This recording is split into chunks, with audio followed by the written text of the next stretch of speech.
Shalom everyone, this is me worshiper Monica Hans and I just want to welcome you all in the presence of Most High God, Amen।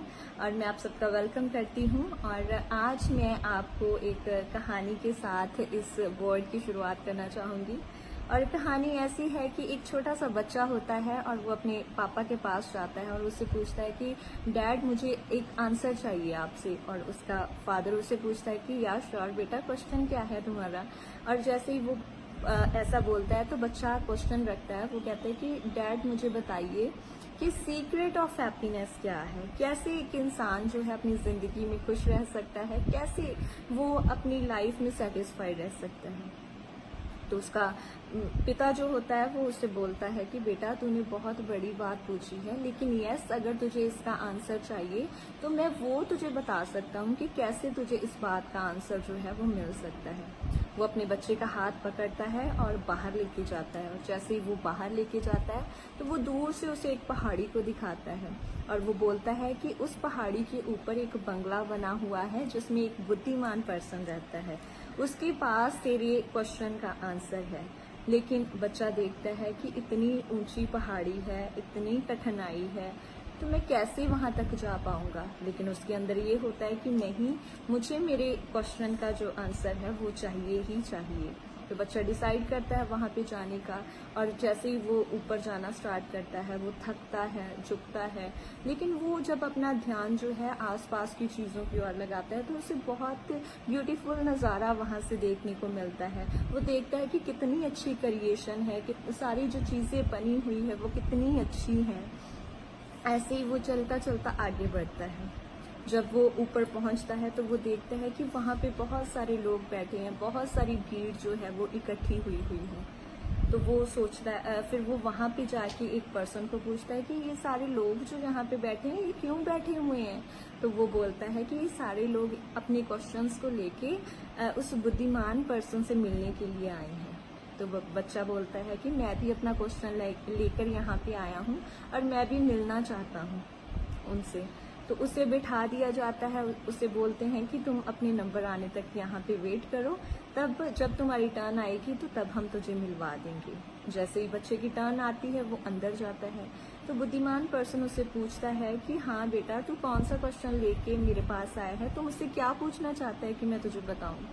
तो बच्चा बोलता है कि sir मैं जानना चाहता हूँ कि सीक्रेट ऑफ हैप्पीनेस क्या है, कैसे एक इंसान अपनी लाइफ में खुश रह सकता है, कैसे वो अपनी चिंताओं से फ्री रह सकता है। तो बुद्धिमान पर्सन बोलता है कि ठीक है बेटा, मैं तुझे तेरे क्वेश्चन का आंसर ज़रूर दूंगा, लेकिन एक काम कर, पहले ये ले चम्मच, और वो उसमें उस चम्मच में 2 बूंदे तेल की डाल देता है। और वो बोलता है कि तू सारा महल जो है हमारा घूम के आ, क्योंकि हमने बहुत सुंदर महल इसे तैयार किया हुआ है, तब मैं तुझे इस बात का आंसर दे दूंगा। लेकिन एक बात का ध्यान रखना कि ये जो तेल की बूंदें हैं ना चम्मच में, ये गिरनी नहीं चाहिए। तो बच्चा चलता है, बच्चा महल देखना स्टार्ट करता है और वो गार्डन देखता है, सारी चीज़ें देखने के लिए ट्राई करता है, लेकिन उसका जो फोकस होता है वो उसी चम्मच और उसमें की 2 बूंदों के ऊपर होता है।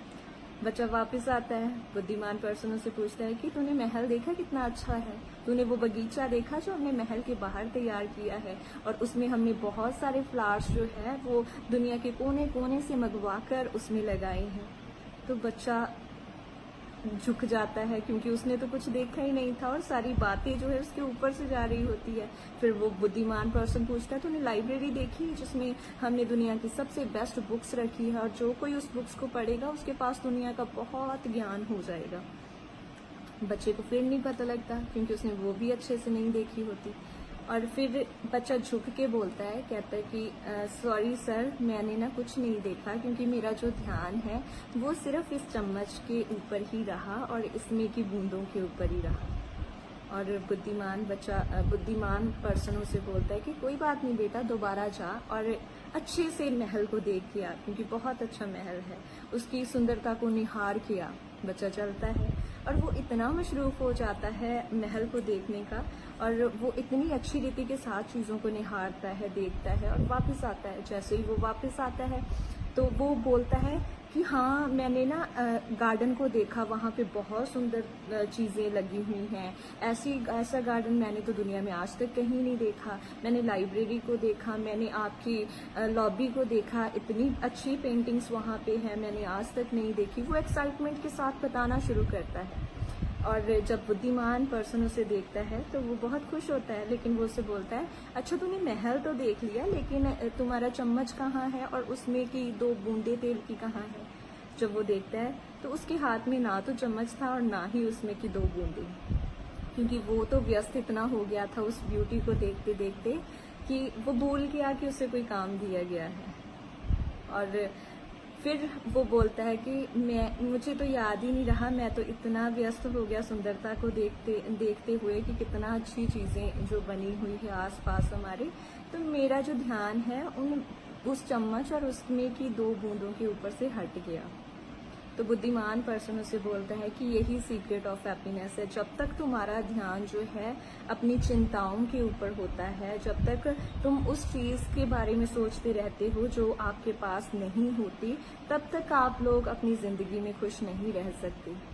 जैसे ही आप उन चीज़ों के बारे में सोचना बंद करते हो और उन चीज़ों को देखना स्टार्ट करते हो जो आपके आसपास होती है, तब आप हैप्पी रह सकते हो, क्योंकि आपको उसमें की ब्यूटी जो है और ज़्यादा नज़र आती है। तो इसी तरह से जब आप अपनी चिंताओं को परमेश्वर के ऊपर छोड़ देते हो और जो कुछ परमेश्वर ने आज तक आपकी ज़िंदगी में आपको नहीं दिया, तब परमेश्वर में आप आनंदित रह सकते हो, तब आप परमेश्वर का थैंक्स कर सकते हो, परमेश्वर की प्रेजेंस में जा सकते हो। लेकिन जब तक आपका ध्यान सिर्फ और सिर्फ उन बातों के ऊपर रहता है, उन चीज़ों के ऊपर रहता है जो अब तक आपकी ज़िंदगी में नहीं होती, तब तक आप परमेश्वर के क्लोज भी नहीं हो पाते। इसी तरह से वचन में भी जैसे लिखा हुआ है, परमेश्वर ने कहा कि अपने सारा बोझ मुझे दे दे।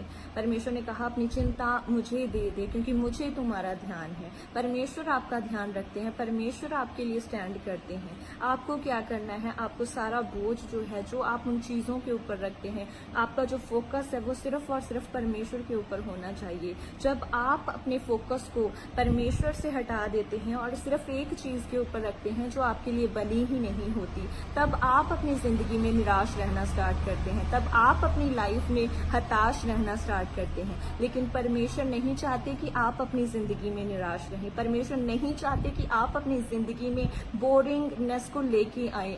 परमेश्वर चाहते हैं, क्योंकि परमेश्वर ने कहा कि मैंने तुझे चुनाव ठहराया है। परमेश्वर चाहते हैं कि आप आनंद के साथ रहें। परमेश्वर चाहते हैं कि आप अपनी लाइफ को एंजॉय करें।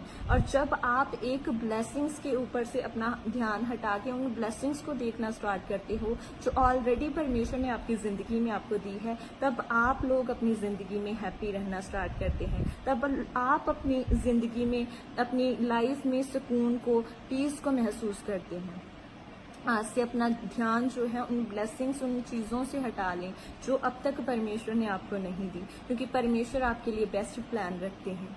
परमेश्वर जानते हैं कि आपको किन चीज़ों की आवश्यकता है। बाइबल में लिखा है, परमेश्वर ने कहा कि मैं तेरे मांगने से पहले जानता हूँ कि तुम्हें किन चीज़ों की ज़रूरत है। आमीन। तो आज अगर आपकी ज़िंदगी में भी कोई ऐसा पर्सन है जो आपको अभी तक नहीं मिला और आपको लगता है कि शायद इसके बिना आप आगे नहीं बढ़ सकते, तो आप ऐसा बिल्कुल रॉन्ग सोच रहे हैं। परमेश्वर जानते हैं कि आपके लिए क्या बेस्ट है। परमेश्वर जानते हैं कि आपको कौन सी ब्लेसिंग्स और कब और कैसे देनी है। यदि आप अपने ध्यान को सिर्फ और सिर्फ परमेश्वर की ओर रखेंगे, तब जो कुछ परमेश्वर आपकी ज़िंदगी में एट प्रेजेंट कर रहे होते हैं, आप उसे एंजॉय करना स्टार्ट करते हैं। जैसे ही परमेश्वर आपकी ज़िंदगी में कार्य कर रहे होते हैं, बाइबल में लिखा है कि परमेश्वर हर दिन हमारे बोझ को उठाते हैं। आमीन। परमेश्वर हर दिन आपके बोझ को उठाते हैं और परमेश्वर आपकी चिंताओं को लेते हैं। हर दिन के लिए परमेश्वर के पास आप सब लोगों के लिए प्लान है। सिर्फ अपने उस बोझ से, उस अपने फोकस को उन चीज़ों से हटा लीजिए जो आपके लिए नहीं बनी, और अपने फोकस को परमेश्वर के ऊपर रखें और एंजॉय करें हर वो ब्लेसिंग जो परमेश्वर ने आज आपको दी है और जो देने जा रहे हैं। उसके लिए एक आशा रखें, फेथ रखें, क्योंकि परमेश्वर आपकी जिंदगियों में काम कर रहे हैं, कार्य कर रहे हैं। आमीन। Stay blessed in Jesus name. God bless you all. परमेश्वर आप सबको बहुत ब्लेस करे।